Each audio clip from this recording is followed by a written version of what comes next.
Good evening दोस्तों। आज है 28 मई और आज का हम लोग जो है करंट अफेयर्स देखेंगे डेली करंट अफेयर्स के अंतर्गत। उसके बाद जो है हम लोग लूसेंट का बिहार स्पेशल देखेंगे। तो पहले जो है हम लोग लूसेंट का बिहार स्पेशल ही देख लेते हैं, फिर उसके बाद जो है करंट अफेयर्स देखेंगे। चलिए स्टार्ट करते हैं आज का जो है पहले लूसेंट का करंट अफेयर्स बिहार स्पेशल।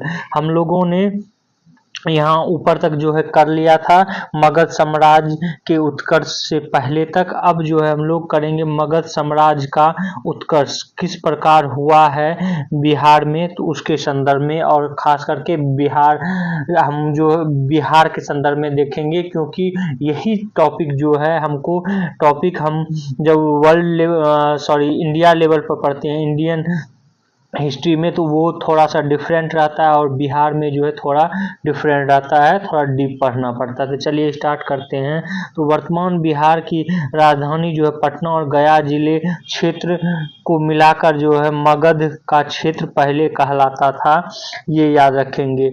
और ये भी हम आपको बता दें कि मगध साम्राज्य पर शासन करने वाले प्रथम राजवंश के विषय में पुराण और बौद्ध ग्रंथों में जो है भिन्न भिन्न विवरण मिलते हैं। पुराणों के अनुसार मगध का राजवंश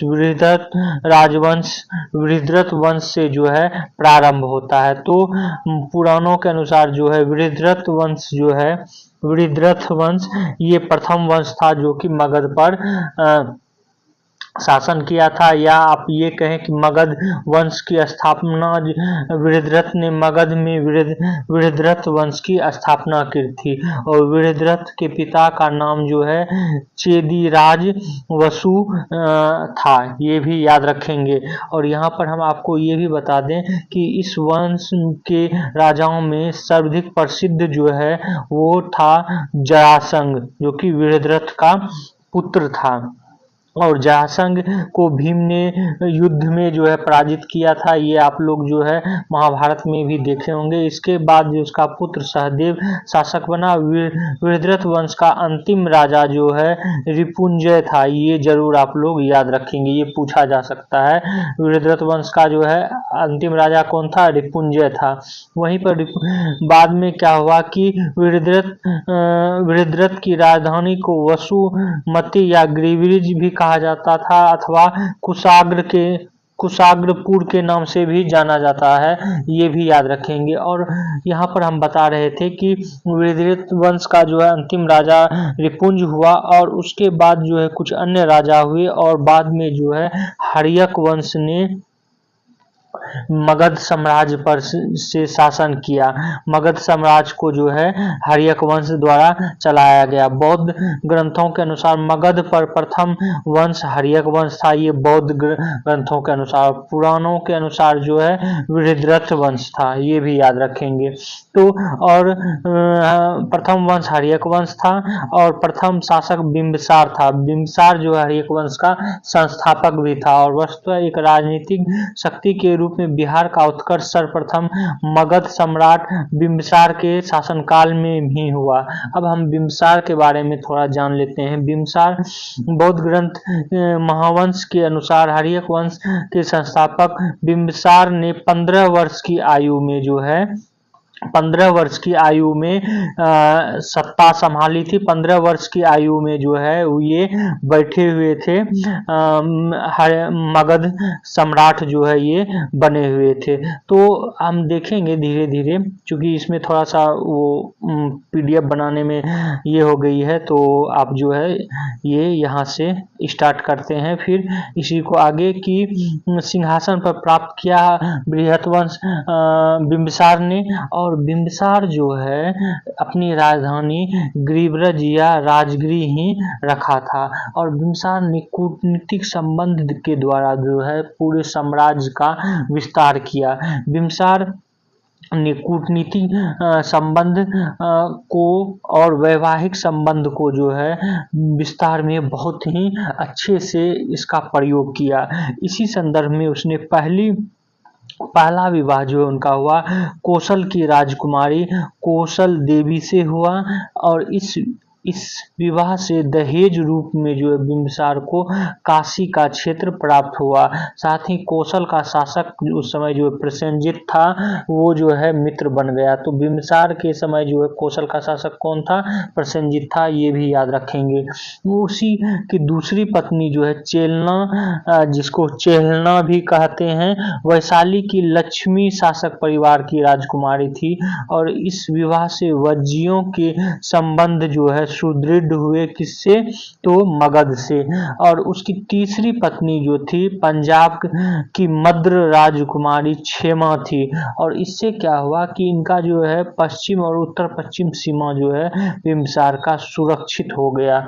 इस तरह जो है इसने ये संबंध के द्वारा जो है वैवाहिक संबंध के द्वारा सुदृढ़ किया अपनी। वहीं पर कहीं कहीं कूटनीति भी आया और साथ ही साथ जो है युद्ध भी किया।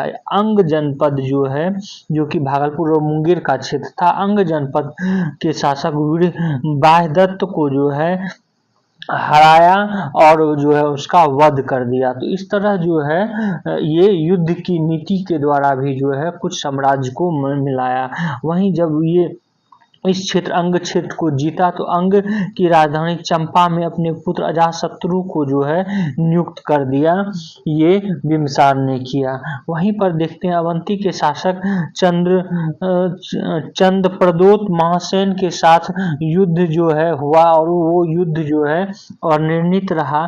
बाद में दोनों के बीच मित्रता हो गई है और प्रदोत जो चंद प्रदोत थे उनके उपचार के लिए बिंबिसार ने अपने निजी चिकित्सक जीवक को जो है उज्जैन भेजा था और जीवक ने इनकी जो है चिकित्सा सेवा दी और इनको ठीक भी किया था। और ये प्रश्न जो है बार बार पूछा जाता है कि प्रदोत ये बिंबिसार ने किसको जो है किसके यहाँ जीवक को भेजा था? तो ये चंद्र प्रदोत के यहाँ।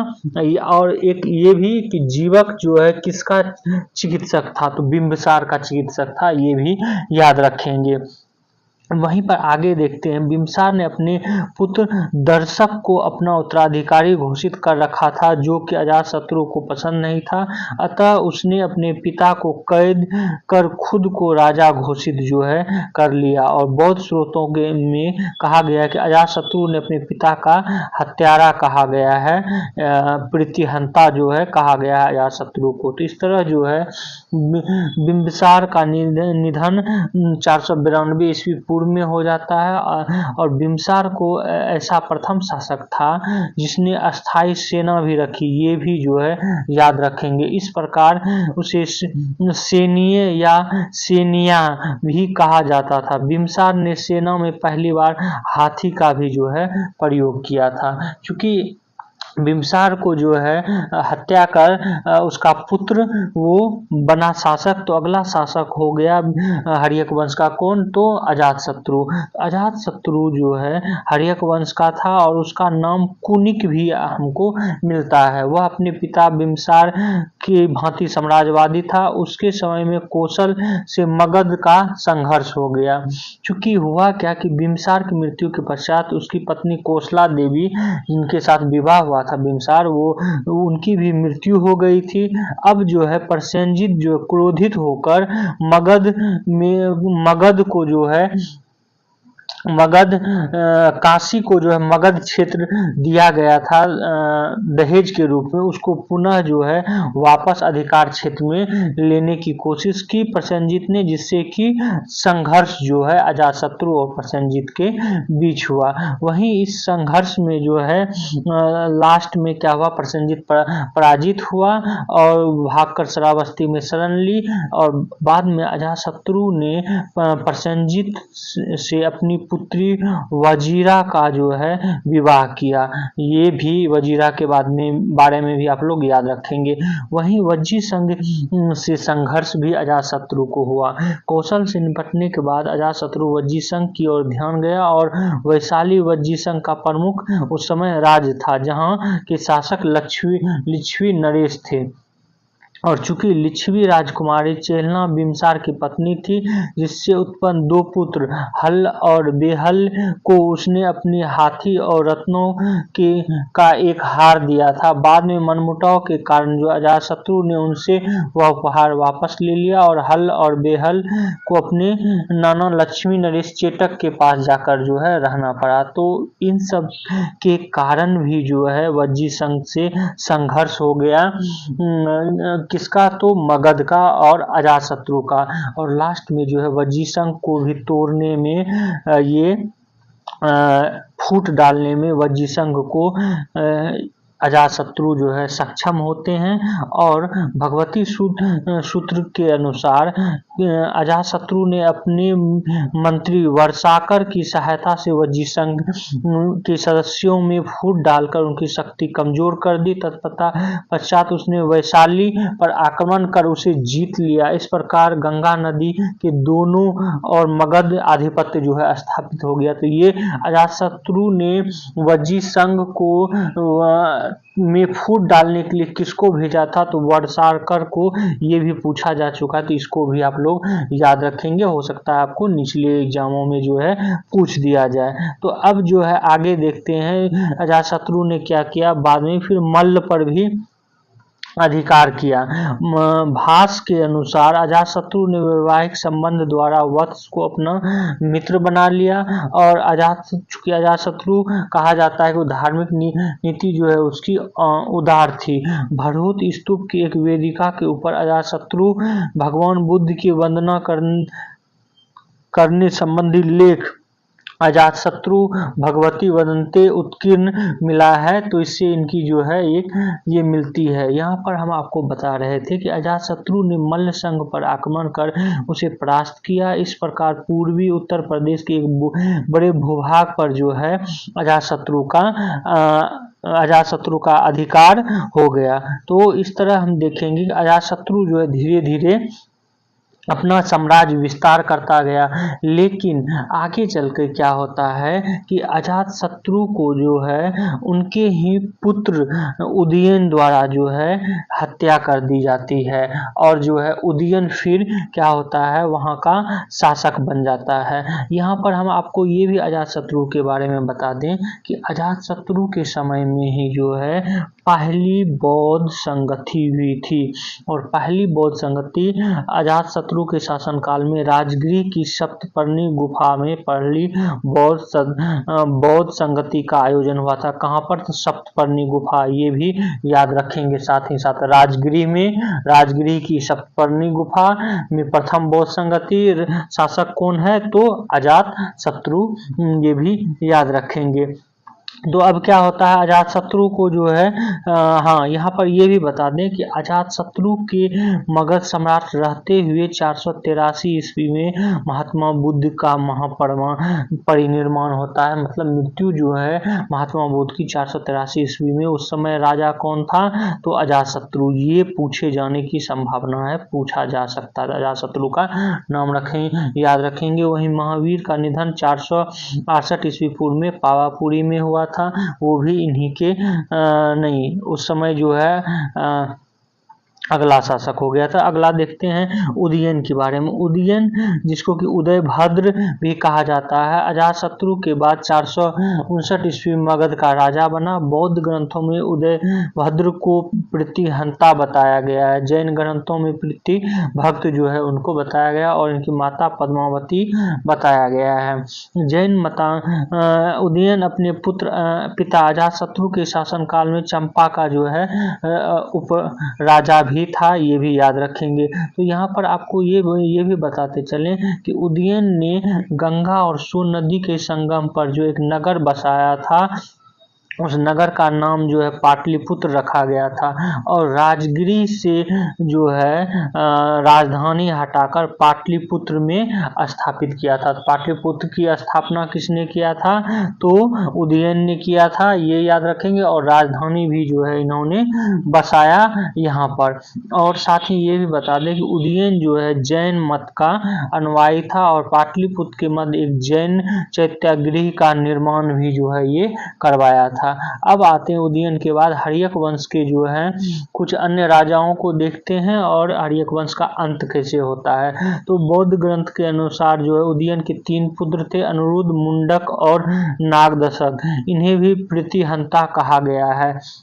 और उदयन के तीनों पुत्र जो है में अंतिम राजा जो है नागदशक प्रसिद्ध हुआ और पुराणों में दर्शक कहकर जो है इसको पुकारा भी गया है। और अंत में जो है फिर क्या होता है कि शिशुनाग वंश के राजा जो है हर्यक वंश के अंतिम राजा को हटाकर और शिशुनाग जो है वो मगध का राजा बन जाता है। शिशुनाग योग्य व्यक्ति था और नागवंश का से जो है ये संबंधित भी रहता है। और शिशुनाग के समय जो है 2 राजधानी थी, एक तो गिरिब्रिज और एक वैशाली भी बनाया था। तो वैशाली किसने बनाया था राजधानी? तो शिशुनाग ने। ये भी याद रखेंगे, ये भी पूछा जा चुका है। तो शिशुनाग बनता है। पुराणों के अनुसार प्रदोत वंश की सेना नष्ट हुई और अवंती का क्षेत्र मगध साम्राज्य में शामिल हो गया। शिशुनाग ने वत्स और कौशाम्बी पर भी जो है विजय प्राप्त की थी। उसके बाद शिशुनाग के बाद जो उनका पुत्र कालाशोक, जिनको कि काकवर्ण भी कहा गया है, वो मगध की गद्दी पर बैठता है। महावंश में उसे कालाशोक और पुराण में काकवर्ण कहा गया है। ये भी याद रखेंगे। कालाशोक को पुराण में क्या कहा गया है? वर्ण के नाम से जो है संबोधित किया गया। कालाशोक ने अपनी राजधानी को पाटलिपुत्र जो है हस्तांतरित कर लिया। इसके बाद पाटलिपुत्र ही मगध की राजधानी बनी रही। और कालाशोक के शासनकाल में ही बौद्ध धर्म का जो है द्वितीय संगति का आयोजन 383 ईस्वी पूर्व में हुआ। ये भी आप लोग रट लेंगे, याद कर लेंगे। और ये भी बता दें इन्हीं दोनों जो है परंपरा इन्हीं की बौद्ध संगति में जो है ये स्थिवर और 2 संप्रदाय में बौद्ध जो है विभाजित हुए, स्थिवर और महासंधिक जो है ये हुए। और जबकि हिमयान और महायान जो है ये कनिष्क के समय में हुआ लास्ट में। और स्थिवर और महासंधिक के रूप में विभाजित हुआ था कालाशोक के समय में ही। महाबोधि वंश के अनुसार कालाशोक के 10 पुत्र थे। इन पुत्रों को सम्मिलित रूप से मगध पर जो 22 वर्ष शासन किया। अंत में जो है कालाशोक के 10 पुत्रों में नंदीवर्धन का नाम जो है सबसे महत्वपूर्ण है। और नंदीवर्धन के बाद ही जो है फिर क्या होता है कि अंतिम शासक बनता है और उसके बाद जो है नंद वंश की स्थापना होता है और शिशुनाग वंश का अंत होता है। तो इस तरह नंद वंश की स्थापना कहा जाता है कि महापद्म नंद ने की है। पुराणों के अनुसार नंद वंश का प्रथम राजा महापद्म नंद जो है ये था। और ये भी कहा जाता है कि ये नाई जाति से जो है संबंधित थे। और ये यहाँ पर ये भी बता दें यूनानी लेखक कार्टियस ने सिकंदर के समकालीन नंद सम्राट घनानंद के विषय में लिखा है और घनानंद का पिता महापद्म नंद को नाई जाति का जो है बताया है। और यहाँ साथ ही ये भी बता दें नंद वंश के संस्थापक महापद्म नंद को जो है कली का अंश, सर्वछत्रांक और दूसरा परशुराम का अवतार भी जो है कहा गया है। यहाँ आपको हम ये भी बताते चलें कि बाद में चल के जो है क्या होता है कि नंद वंश भी धीरे धीरे कमजोर होने लगता है। और उसमें नंद वंश में जो है नंद वंश का जो अंतिम शासक था वो घनानंद था, जो कि सिकंदर का समकालीन था। ये बार बार जो है पूछा जाता है। और ये भी आपको यहीं पर बता दें कि महापद्म नंद और घनानंद के बीच जो है करीब ये 7 और राजा हुए। तो एक तो पहला उग्रसेन महापद्म नंद को कहा जाता है, उसके बाद पुंडरीक, पुंडुगति, भूतकाल, राष्ट्रपाल और ये सब जो है राजा हुए। लास्ट घनानंद हुए। और यहाँ पर ये भी बता दें कि घनानंद का जो है ये मध्यसाल उसका सेनापति भी जो है था। और आगे चलते हैं, आगे ये भी बता दें कि पूर्वी दक्षिण कलिंग जो है इनके समय में वापस आ गया था, किसके अंतर्गत, तो मगध शासक के अंतर्गत जो है आ गया था। और आगे चलते हुए देखें कि कहा जाता है कि चाणक्य को इन्होंने जो है बहुत ही उपेक्षा की थी, इसलिए और अपमानित किया गया था। तो घनानंद को जो है जड़ से समूल नाश करने की बात जो है चाणक्य द्वारा कहा गया था। और आगे चाणक्य ने ही जो है चंद्रगुप्त मौर्य के नेतृत्व में इनको जो है नंद वंश को हटाता भी है। यहाँ पर कुछ महत्वपूर्ण तथ्य और भी आपको बताते चलें कि इस समय जो है मगध आर्थिक संपन्न था, पाटलिपुत्र शिक्षा साहित्य का जो है केंद्र बना था, व्याकरण के महान विद्वान आचार्य पाणिनि महापद्म नंद के जो है मित्र थे, ये भी आप लोग याद रखेंगे। और पाणिनि ने पाटलिपुत्र में शिक्षा प्राप्त की थी, ये भी आप लोग याद रखेंगे। और सकट्टर तथा स्थूलभद्र धनानंद के जैन मतावलंबी अमात्य जो है थे, ये याद रखेंगे आप लोग। तो यहाँ तक जो है हम लोग देखें पूरा का पूरा जो है नंद वंश तक। अब जो है मुख्य रूप से मौर्य वंश आ रहा है। मौर्य वंश के बारे में हम लोग जो है कल चर्चा करेंगे डिटेल्स में, मौर्य वंश से संबंधित सारे शासकों का। अब करंट अफेयर्स देखते हैं। करंट अफेयर्स के अंतर्गत पहला है लीची उत्पादन। इन दिनों चूंकि लीची का मौसम है तो लीची उत्पादन जो है एक तो ज़्यादा जो है भारत में होता है, उसमें भी जो है बिहार सबसे प्रथम स्थान पर है। भारत के संदर्भ में देखें तो लीची का सबसे ज़्यादा बिहार में होता है, उसके बाद पश्चिम बंगाल, दूसरे स्थान पे झारखंड और बिहार प्रथम स्थान, पश्चिम बंगाल दूसरे, झारखंड तीसरे और असम जो है चौथे स्थान पर है लीची उत्पादन में। ये तथ्य जो है जरूर याद रखेंगे। अगला देखते हैं 4 जून को जो है 6 ग्रहों का एक दुर्लभ संयोग बनेगा। शनि, वरुण, मंगल, अरुण, बुध और बृहस्पति जो है वृत्ताकार आकृति जो है बनेगा 4 जून को। तो ये तथ्य जो है आप लोग याद रखेंगे कि किस डेट को जो है एक दुर्लभ संयोग बन रहा है और पूरे जो है सोलर सिस्टम के 6 उपग्रह जो है वो वृत्ताकृति में आ रहे हैं। तो 4 जून को जो है ये घटना घटने वाली। इसके बारे में आर्यभट्ट प्रक्षेपण विज्ञान शोध संस्थान के वरिष्ठ वैज्ञानिक डॉक्टर शशिभूषण पांडे ने इसके बारे में जानकारी दी है। तो ये तथ्य याद रखेंगे। अगला देखते हैं। अगला है कि सियोल में, जो कि दक्षिण कोरिया की कैपिटल है, वहां पर जो है चीन, दक्षिण कोरिया और जापान के शीर्ष नेताओं की जो है बैठक हुई है। ये जो है 2019 के बाद ये त्रिस्तरीय बैठक पहली बार थी। चूंकि अभी जो है ताइवान को जो है घेर लिया गया है चीन के द्वारा, और कुछ ताइवान के समर्थन में जो है अमेरिकी सांसद भी ताइवान यहाँ पर आए हुए हैं। तो इस तरह देखते हैं जो अभी पूरा का सिनेरियो बन रहा है, इसी बीच जो है ये बैठक हुई है सियोल में। तो आपको इतना याद रखना, चीन, दक्षिण कोरिया और जापान के बीच जो है हाल ही में कहाँ पर बैठक हुई है, तो सियोल में। तो ये जो है याद रखना, बस इतना ही पूछा जा सकता है। अगला देखते हैं। अगला है DRDO के अध्यक्ष समीर वी कामत को जो है 1